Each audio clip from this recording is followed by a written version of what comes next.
Alhamdulillah, pada malam ini sempena dengan prasambutan kepada Maulid Rasul sallallahu alaihi wasallam, saya diminta menyampaikan satu tajuk, menyantuni umat membawa rahmat.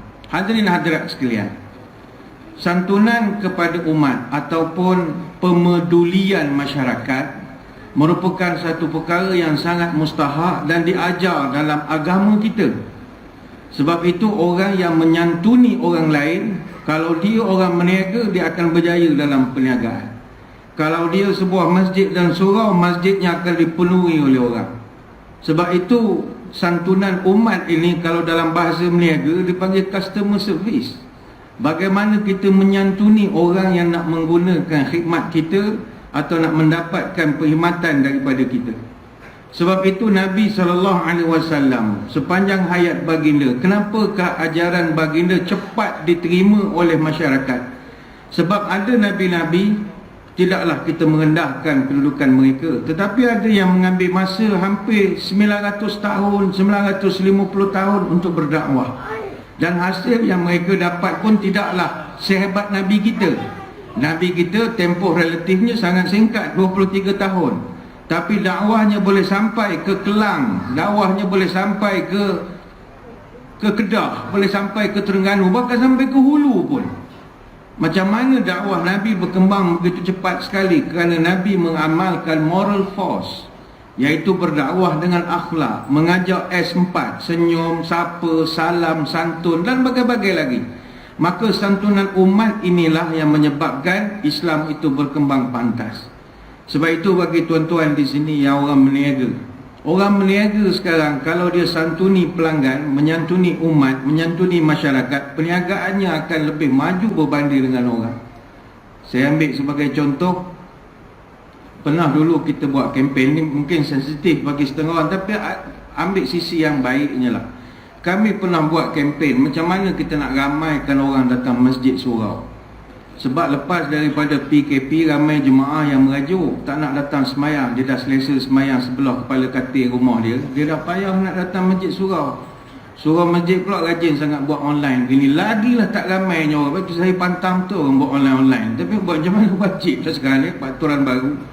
Dia menyebabkan, ialah tuan-tuan nak datang, parking sekian, susah bagai-bagai dengan selipar hilang lagi balik ke. Dia melengok di rumah sambil melerak. Melerak macam tak adil. Bukan marah ke yang tengah melengok ni, tidak. Tapi menyebabkan trend orang datang ke masjid surau itu agak kurang sikit sekarang ini. Lantas macam-macam lah ikhtiar yang kita lakukan. Sampai peringkat kami rasa nak cari tangkai pelari, tuan-tuan gantung depan surau. Kokok lah ramai orang. Macam orang meniaga katanya lah, gantung pelari, ramai pelanggan datang. Kokok tuan ada pelari, tak pakai bagilah kita orang. Kita nak try gantung pula. Ni gurau sajalah, akan ada serius sangat ya. Lalu ada yang buat kempen, ustaz, apa kata kita buat kempen memamakkan masjid. Kata saya pula memamakkan masjid.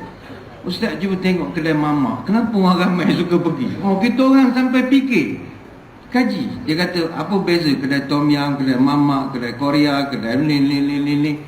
Beza yang menjadikan orang ramai pergi adalah kerana mereka ini customer service dia. Tak ada orang boleh lawan kedai mamak. Budak kita meniaga bukan kita tak nak support, tapi muka macam FRU jaga stadium, kita tak daya tuan-tuan. Panggil 10 kali tak datang menyampah kadang-kadang. Lek dia buat bodoh. Macam ada masalah negara sangat. Dia tengah mikir lek tak datang lagi. Lek tak datang. Hati tak laku duit aku agak. Tapi cuba tuan-tuan duduk kedai mamak. Aneh, ya abang, tu lagi datang. Apa mau abang? Itu telur lembu ada kah? Telur lembu abang? Sekejap Never say no. Masuk dalam, dia keluar. Abang itu telur lembu, habis sudah. Telur lembu pun habis, punyalah menipu kuat. Benda tu tak wujud pun, tapi dia never say no. Kita saja main kadang-kadang. Duduk budak-budak muda, minum air secawan segelas je, tapi berjam-jam tak marah. Kedai budak kita bukanlah mengata, tidak. Lek masa ni datang. Ya dah buat muka garangnya. Air masak satu, air masak ambil sendiri bang. Cawan situ, air situ. Ambil lah aku bayar 50 sen, malah nak bangun. Tapi tu tak, Shopee. Itu sampai orang buat bergurau. Kenapa Mama atau India tak main bola? Ini bukan resis ni, cerita joke side lah, ambil jangan serius sangat lah. Kenapakah orang India kurang main bola berbanding bangsa lain? Sampai ada orang India kurang main bola sebab kalau dia dapat corner, dia buka restoran. Sampai gitu puas kita tunggu bola tak sampai, rupa dia buka kedai. Dia orang semua main corner, tuan-tuan, tak main tengah-tengah ni. Artinya bisnes dia memang dia tahu ada boleh jual. Ni musim-musim kita nak bola lagi 50 hari lah, 50 hari ataupun sebulan 19 hari. Sama ada tuan-tuan minat ataupun tidak, kita akan dilanda demam World Cup yang akan berlangsung di Qatar, start daripada 20 November sampai 18 Disember. Maknanya puan-puan di atas standby je lah. Suami puan-puan makan bola, tidur bola, melerak bola, baring bola. 28 hari istiqamah dengan bola. Tak boleh nak mengelak sebab kita bukanlah minat bola sangat. Kita suka tengok kualiti permainan standard dunia. Macam mana dia punya teknologi, macam mana referee, itu je. Bukan dia menang sporting tak dapat kat kita. Tapi kita nak belajar banyak. Seronok bagi orang yang minat lah. Jadi orang kalau tengok bola, mana kedai pilihan orang pergi tengok? Kedai mamak. Jadi kita yang masjid surau malu lah. Takkan orang tak datang tengok kat surau? Komen sangat ke surau kita tak boleh beli big screen? Big screen sewa tuan-tuan. Janganlah tiap-tiap malam bengkok masjid kalau nak bayarnya. Pelonan-pelonan mustahak sajalah. Tapi inilah yang saya sebut saingan tadi. Sekarang sebab tu tuan-tuan tengok ya. Kalau restoran mamak, ni cerita sajalah. Statistik menunjukkan restoran yang bawah Persatuan Pengusaha Restoran Muslim Malaysia saja, nama Presma, bawah dia saja ada 8,000 restoran yang menjana ekonomi 8 bilion setahun. Itu baru satu persatuan. Itu belum lagi yang ada IMCOM, PGMM, ada PPNA, dia ada banyak dia punya persatuan-persatuan dia. Sebab itu tahun 94 dulu mereka hanya ada 40 restoran saja. Tapi sekarang di mana-mana mereka berada. Saya ingat kawasan tuan-tuan pun ada, mesti ada. Hari raya pun dia buka. Mana kita nak melawan? Kita dah menyampah makan ketupat agak kan. Cari roti canai, tengok elok ada melebor roti canai. Tak beraya kat budak ni. Kita itu yang menyebabkan mereka boleh jadi maju. Sebab itulah menyantuni orang, melayan orang. Ini mendatangkan rezeki dan juga kebaikan. Itu baru contoh perniagaan saja. Belum cerita hal dakwah dan sebagainya lagi. Tapi bagi kita lah sebagai umat, tadi bukan nak cerita bisnes, tak, menyantuni umat. Dalam konteks kita nak menyantuni umat, bagaimanakah caranya? Pernah dulu ada satu orang sahabat laki-laki datang jumpa Nabi. Dia bertanya kepada Rasul, "Ya Rasul, apakah amalan yang kalau saya buat Allah akan cinta pada saya? Dan apakah amalan, siapakah orang yang Allah paling cinta? Dan apakah amalan yang kalau saya buat nescaya Allah akan cinta kepada saya?" Dua soalan dia tanya. Nabi jawab, orang yang paling dicintai oleh Allah, ahabbun nasi ilallahi anfa'uhum linnas. Orang yang paling dicintai Allah adalah orang yang paling bermanfaat sekali kepada manusia. Sebab itu kalau kita muhasabah, kita duduk di aman perdana ni memberi manfaat tak kepada orang? Kalau kerja kewujudan kita memberi manfaat, kita dicintai Allah. Tapi kalau kewujudan kita dan keluarga kita menyusahkan semua orang, menjerit macam orang gila dalam rumah, parking suka hati, ni contoh saja. Sampah buang rata-rata, pasang radio memekak sampai lorong 8 pun boleh dengar. Orang sampai berdoa, bila lah dia berhenti jadi orang? Maknanya kita tidak memberi manfaat. Tapi kalau kewujudan kita menjadi manfaat kepada orang di sini, kitalah orang paling disayangi oleh Allah. Dan Nabi menyambung lagi, wa ahabbul amal ila Allah azza wa jal sururun yudkhiluhu ala muslim. Amalan yang paling Allah cintai, apakah dia? Tahajud? Sembahyang malam? Tidak. Amalan yang paling dicintai Allah adalah engkau memasukkan kegembiraan dalam hati seorang muslim. Kita memberikan kegembiraan kepada orang. Itulah amalan yang paling disukai oleh Allah.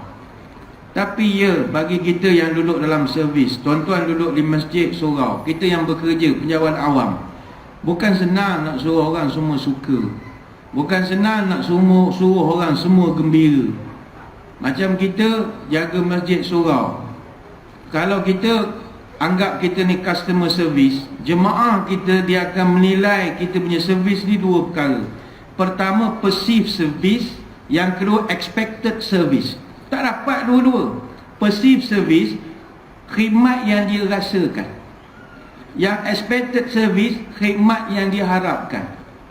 Sebab itu dalam kita nak menyantuni orang, bila layanan yang dia terima sesuai seperti yang dia expect, dia harapkan, maka kualiti layanan kita akan dipersepsikan sebagai kualiti terbaik. Kalau klik pada ikon yang senyum, dia akan letak senyuman, bukan yang gambar kuning itu. Kalau tanda sekali lagi pun lagi susah tuan-tuan. Keluar tanda terus boleh nilai. Bayangkanlah kesian Bangladesh tu, semua taruh muka masam, dan dia akan menunggu depan. Tak selesa tu aku bagi masam ke dia. Benda tu tak boleh undo lah. Kalau layanan yang diterima melampaui daripada expectation pelanggan, maka ia akan dipersepsikan sebagai kualiti yang ideal. Mana jemaah datang surau, mereka dapat servis yang beyond expectation, oh dia akan puji melambung-lambung lah. Kita orang gini-gini, masjid di surau bagus, setiap kali imam nak semayang dia tanya pendapat nak baca surah apa. Ini imam terbaik. dia suruh imam, tuan-tuan kita nak baca surah apa, ada pandangan? Kita sangat melayani permintaan jemaah kita. Imam nak toina surah. Baik ya tuan, ya silakan, apa lagi tuan. Dia nak begitu pula. Agakkan kita lah. Kalau boleh semua di tangan, boleh remote jaga aircon, sejuk lah, slow sikit, suka-suka hati dia je. Dia nak begitu, ni bukan sini, tempat lain. Beyond expectation, bukan yang dia harapkan.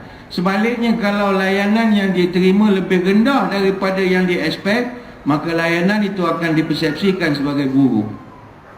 Bukan senang. Tapi bagaimana Nabi SAW, dia boleh santuni semua orang. Nak kata beyond expectation pun tidak, tapi itulah Nabi kita. Dia sangat menyantuni orang. Macam kita, tuan-tuan ramai di sini kaki tangan awam. Kaki tangan awam, tuan-tuan, mana rakyat suka? Rakyat, kalau tanya kepada rakyat, antara swasta dengan kerajaan, mana yang paling laju? Semua orang akan kata swasta laju. Semua orang. Sebab orang letakkan satu persepsi, asal kaki tangan awak lembab. Lembab bukan sembarang lembab, 12 harakat lembab. Lembab. Punyalah lembab. Apa sebab? Ini persepsi. Kita tak boleh ubah. Buatlah survey macam mana piagam pelanggan hebat, macam mana carta organisasi kita ada ISO, SIRIM sekalipun. Persepsi tak boleh ubah. Kita tak boleh nak gembirakan orang. Padahal kalau banding government server dengan swasta, swasta lah banyak je lembabnya. Tapi tuan-tuan pergi fast food, restoran makanan segera, tak boleh sebut brand lah, ada kamera. Tuan-tuan, semua fast food laju. Nama je fast, tak fast pun. Bahkan setengah burger fast food, kalau tak ada kotak dia, tuan-tuan ambil burger tak atas meja, kucing tak makan. Tak benda-benda, rupa burger dia, melepek-melepek gitu je. Tapi ada orang kutuk? Tak, sebab orang dah ada persepsi, swasta cekap.